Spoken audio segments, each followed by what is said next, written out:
Assalamu alaikum warahmatullahi wabarakatuh. Ashama akkam jirtu hordoftoota channel YouTube Abdul App. Messenger keessanirra wal haalaan barbaachisaa ta'ee fi waan namni Messenger Facebook fayyadamu hundi beekuu qabu. Barumsa haalaan barbaachisaa ta'e takka isinii qabadhee dhufeen jira. Harraga Messenger irraa faayidaa screen share waan jedhamu sirriitti waliin ilaalla. Screen sharing kun faayidaa guddaa qaba keessattuu yeroo ammaa kana yeroo teknooloojiin itti babal'ate kanatti faayidaa guddaa fi bu'aa guddaa wantoota qaban keessaa isa tokko. Obboleeyyan chaanaalii kanaaf haaraa taatan subscribe gurraachoftee jirtu kana tuquudhaan subscribe gochuu hin dagatina.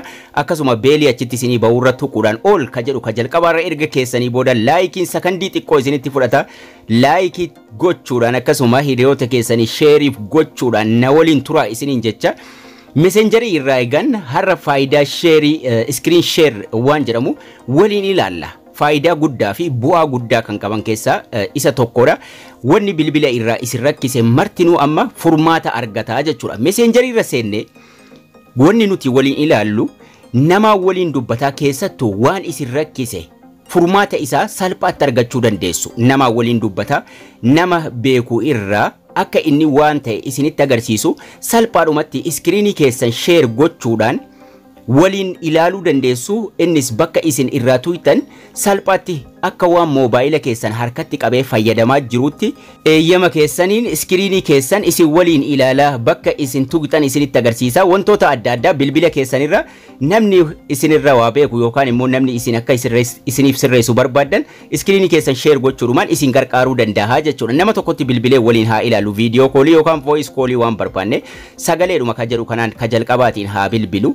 Erga walii bilbiltanii kaatanii eegan salphaadhumatti viidiyoo osoo banuu hin barbaachisin iskiriinii sheerii walii gochuudhaan namaan irratti wal gargaaruu dandeessu. Geemii irratti waliin taphachuu dandeessu. Keessattuu dhimma geemiitiif osoo hin taane share iskiriiniin kun keessattuu seetingii isinii sirreessuudhaaf dhimma bilbila irraa isin rakkise tokko isinii sirreessuudhaaf salphaadhumatti iskiriinii keessan share gootanii bakka irraa tuutan isinitti agarsiisa. Wal gargaaruu dandeessu jechuudha. Haala kanaa isinii bana bilbila tokko irratti haala lachuunuu waliin ilaalla. Bilbila tokko irratti gara gajjallaa kanatti bakka irraa ol harkisan qaba.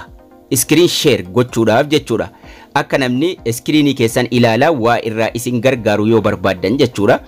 Walumaan dubbataa maal gootu jala kana waan qabanii ol harkisantu jira. Bakka loud speaker irraa godhan yookaan immoo bakka irraa sagalee silent godhan san gubbaa bakka qabanii ol harkisan takka jira. Bakka sana qabdanii ol harkisuudhaan share your screen waan jedhu irra ilaallattu. Kana gara gajjallaa kanaa jechuudha. Gubbaadhumatti bakka kana qabdanii ol harkiftu. Bilbila tokko irratti haala kanaan fidaa jechuudha. Share your screen ka jedhu kun ni jira. Iskiriinii kan kee itti agarsiisi yookaan immoo nama dubbataa jirtutti sheerii godhi. Kana jechuun waan isin iskiriinii irraa godhaa jirtan bilbila keessan irraa gaalaarii keessa yoo seentan seetingii keessa yoo seentan isin waliin ilaalaa jira jechuudha.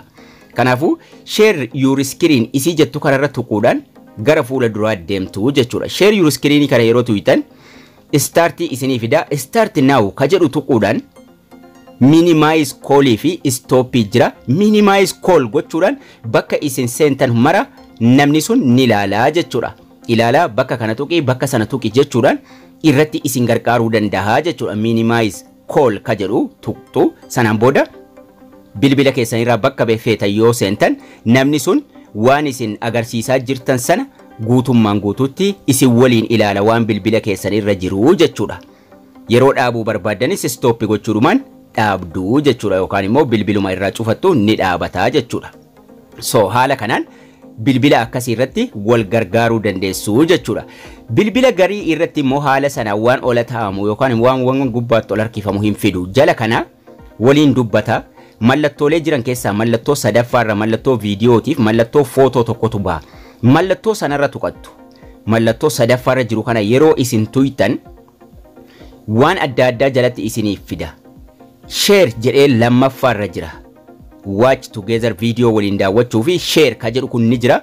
Share ka jedhu kanarra yeroo tuutan innis start sharing ka jedhu isiniif fida jechuudha. Start sharing iskiriinii kee nama sanatti agarsiisuu barbaadda waan jedhu isin gaafataa jechuudha. Start sharing ka jedhu kana tuquudhaan minimize call isinii fida. Minimize call tuquudhumaan isa kanas asirraa sheerii gootu jechuudha. Kanaafuu start sharing ka jedhu kana yeroo tuutan iskiriinii keessan guutummaan guutuutti namni sun arguudhaaf minimize call tittaana minimize kajedhu tuquruman share gootu jechuudha. Start sharing yeroo isin tuwitan start now isin injira start now kajedhu kana tuwitu sanan booda minimize call gootanii namni sun screen keessan arguu eegala bakka isin irraa tuwitanis isinitti agarsiisa jechuudha. Salphaatti minimize call isii jettu kana tuwitu haala kanaan screen bilbila keessanii nama share gochuudha yoo waan rakkattan salphaadhumatti stop if minimize call qaba. Minimize call kajedhu kana tuquruman share gootu jechuudha. Bilbilli lachuu haala kanaan isin fida tokko share jalatti fida tokko immoo ola ta'uudhaan argattu jechuudha. Faayidaan isaa inni guddaan egaa yeroo waa isin rakkise settingiin bilbila keessanii faa isin rakkise namatti bilbiluudhaan share gootu bakka isin irraa tuwitan salphaadhumatti isinitti agarsiisuudhaan irratti isin gargaaraa jechuudha. Haala baay'ee salphaa ta'e kanaan irratti wal gargaaruu dandeessu. Waan sirriitti nama barbaachisuuf isin fayyadudha. Itti fayyadamaa isiniin jecha barnoonni keenyas kana fakkaataa akka isin irraa barattanis abdii guddaan qaba. Laayikii sheerii hiriyoota keessaniif gochuu hin dagatinaa isiniin jecha haga barnoota kutaa ittaanu walitti deebinutti turtii gaarii nagayaan tura.